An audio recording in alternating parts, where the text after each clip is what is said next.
Hi, I'm Brittany Passmore. This is Passmore Books, where I like to talk about books. So today I want to talk about A Natural History of Dragons.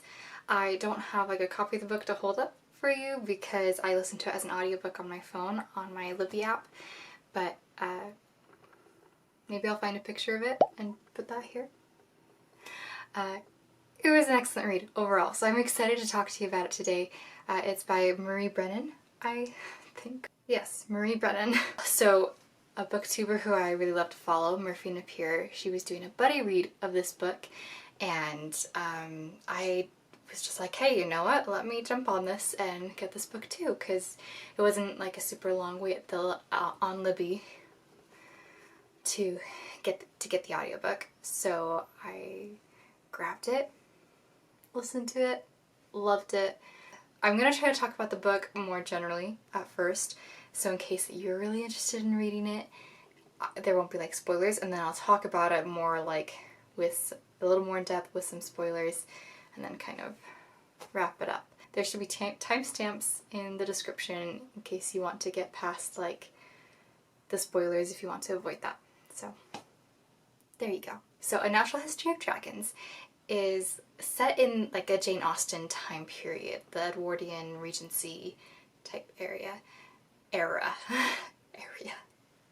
It's in an area too.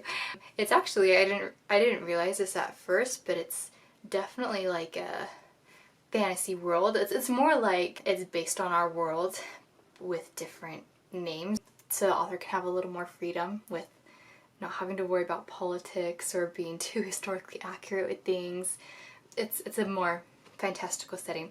Well, the point is, the real fantastical element is that there are dragons in this world. Dragons are real. They're not the dragons that you might be thinking of that are like super intelligent, that like talk, but other than that, they're like real dragons.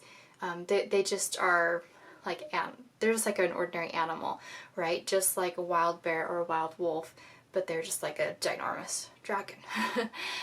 Definitely dangerous wild animals, and they do still have like some sort of, I think they call it fantastic breath in the book, where like, you know, some breathe fire, some breathe like an acid, some have kind of like a frost breath, right? It's a fun setting. So the main character of this book, Isabella, she is like obsessed with dragons ever since she was little. She's always been interested in biology, much to the dismay of her parents, who she gets into all sorts of scrapes and scuffles, and she just wants to study dragons. That's really what she wants to do with her life. But she's like a lady living in basically England, Skierland, in a Jane Austen time period, so everybody's like, why would you want to go study dragons? And she's like, because they're dragons. And they're like, ooh. No one really supports her. This book is written as Isabella's memoir, Lady Trent's memoir, kind of reflecting on her upbringing, her what kind of led her to be so passionate about dragons, and kind of her first adventures trying to study dragons and eventually making a little bit of a name for herself. You realize right away from her introduction, from her memoirs, that she is now a very respected, renowned biologist, an expert on dragons. It's a really fun tone to have this like really intelligent and witty narrator who is reflecting on her first adventures, sometimes misadventures, into this realm of dragons. To me, it was such a delight. I love the Jane Austen books, and so having like that setting, and then having an adventure with dragons, it was so fun, so great. It's written like as a memoir, but it's obviously still like there's still a lot of action and dialogue, and it still feels like a real story, right? But what I loved is that the tone, mostly because like it's like this lady's memoir, and so of course she's speaking a lot like somebody from Jane Austen's era would speak. But the reason I just love it so much is because I love how much it immersed me in that world. It reminds me of Naomi Novik's Tamarar series. The first book of that series is called His Majesty's Dragon. If you haven't read that, it's so good. It's a similar setup where it's the Jane Austen time period, the Napoleonic Wars, but dragons are the Air Force. And those are like the intelligent, like talk to you dragons. That's a great series, and it's a similar kind of tone, narrative style. It's not a memoir, that one, but it has that same tone of like, we're in this era, we're proper. But what's so fantastic about like both of these books is that you never like get lost in the description or like the vocabulary, like, and it's still fast paced and you still relate with the characters and you still feel the emotions. Like, they're so well done. They have that great balance, because sometimes, well, especially for some readers, I don't usually have this problem too often with a ton of classics. I guess it depends, but sometimes classics can just be hard to read, hard for people to digest, right? It's just like a lot of language that we just don't use as much in the same way, right? It can be overwhelming, and I get that. Natural History of Dragons and the Tamara series, they both were still able to like capture that essence and that tone and that whole like era and that voice, and made you feel like you were like reading a book in that time, but just like sacrificed none of that, like just didn't have any of that overwhelm that would make you feel like, I'm not sure what that sentence actually meant, you know, there was none of that. And I love it when an author really takes the time to like somehow capture that feeling, capture that kind of lifestyle in the narration, that culture, that time period, and still make it so relatable to us now. It takes some skill.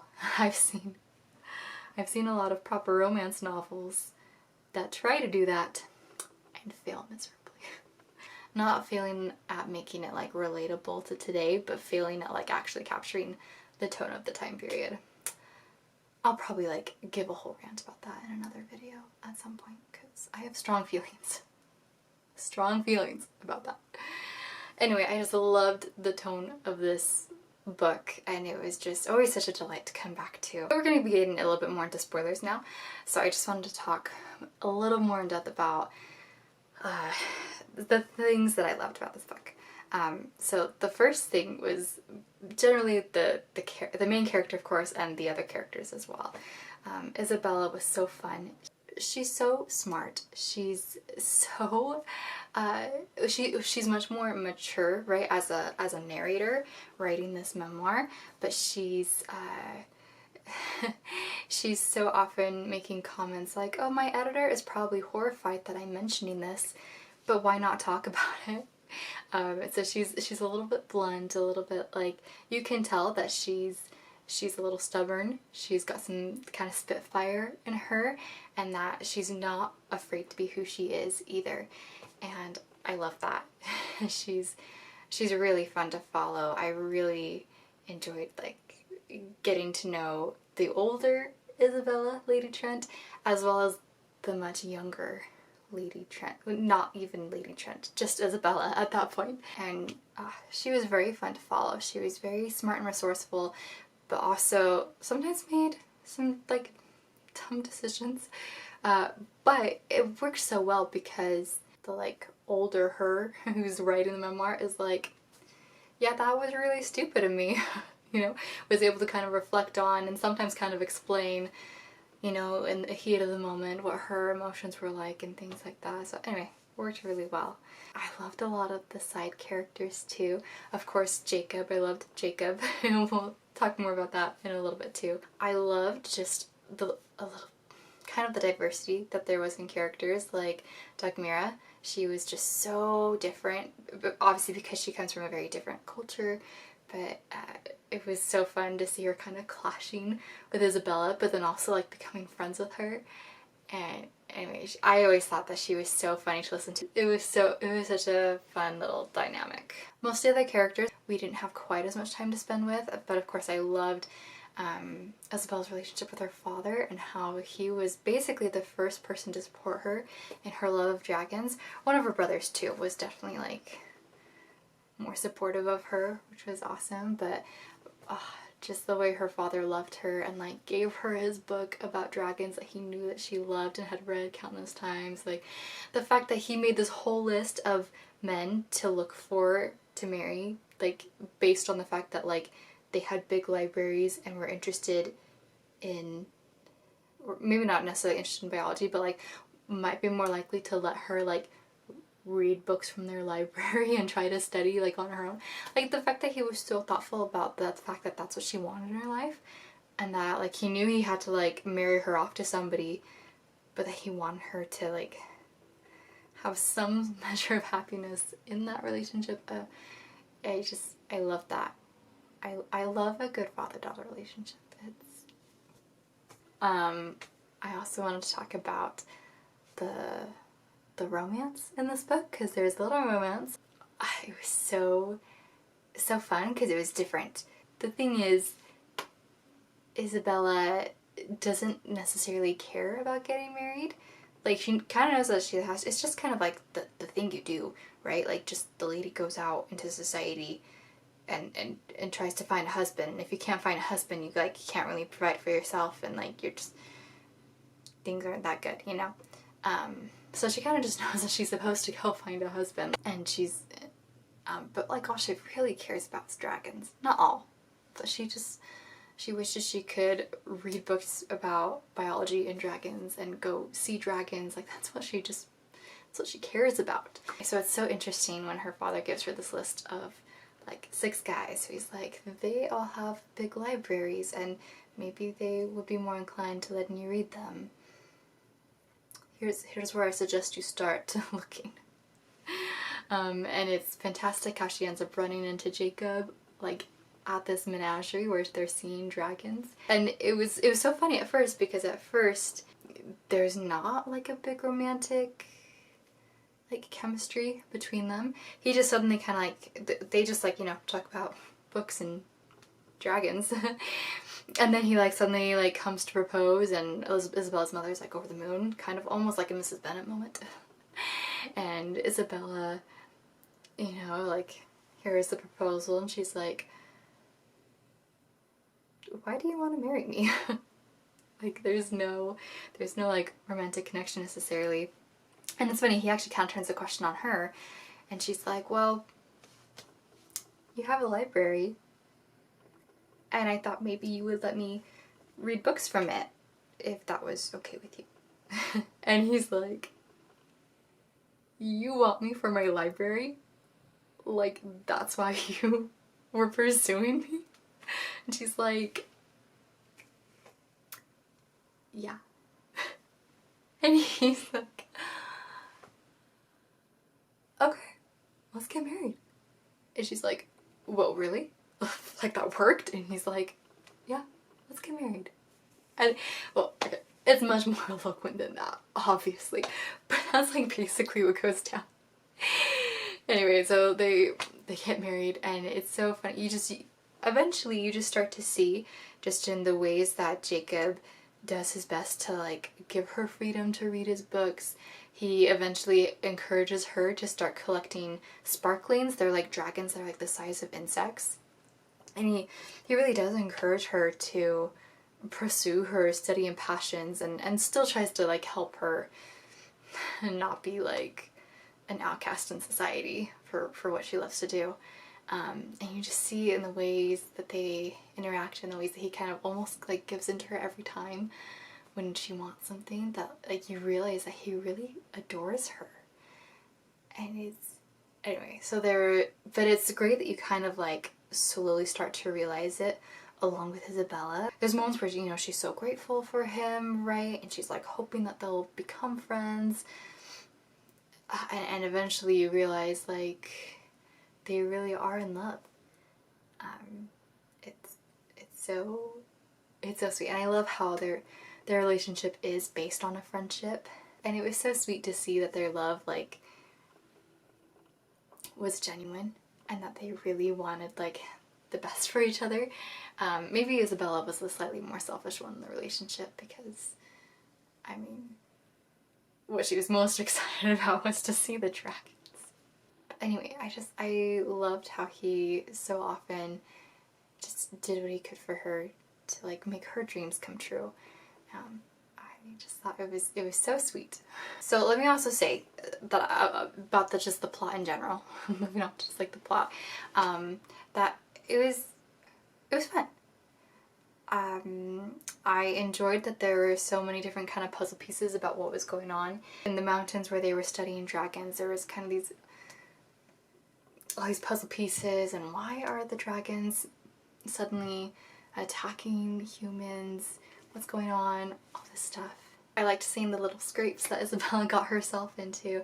I liked seeing her becoming more and more involved with the research and finding dragons and being able to like sketch them and see them and all that stuff. It was cool to see her become more and more involved in the expedition. And it was also cool to like see her, well, it was just really cool to see her put all the pieces together and realize what was really going on. And I loved how like there were multiple moments where she kind of got into a scrape and I was like, how is she gonna get out of this? And it was always like she was smart. I mean, a little young and naive sometimes, and whatnot, but she was really pretty smart about how she would handle problems and situations. Which brings me to the climax, where let me set the scene for you. So these foreign leaders have been like hunting dragons because they realize that there's a way to preserve dragon bones in a way that makes them like stronger than steel but like lighter than wood, I think was kind of like the comparison. So like really a valuable material for building things and whatnot, and they are like ready to go make a profit on this, and they're like working with smugglers, and anyway they're working on like hunting and harvesting dragons so that they can have lots of that material, and they want to like change the game and be a competitor for like all the people who are selling iron and steel and whatnot.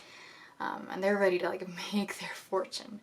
And Isabella and her group put together that because they're like hunting these dragons, the dragons are reacting to, like, they're feeling hunted, and that's why they're like lashing out and because they're kind of like retaliating, right? They're really upset that they're being hunted. And so she's realizing two problems. One, the more you hunt the dragons, the angrier they're gonna get, and the more they're gonna like lash out, and the more dangerous it's gonna be for the natives in the area.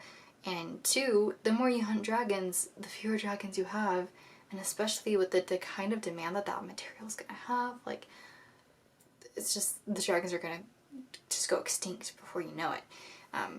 So they're all like, this is bad.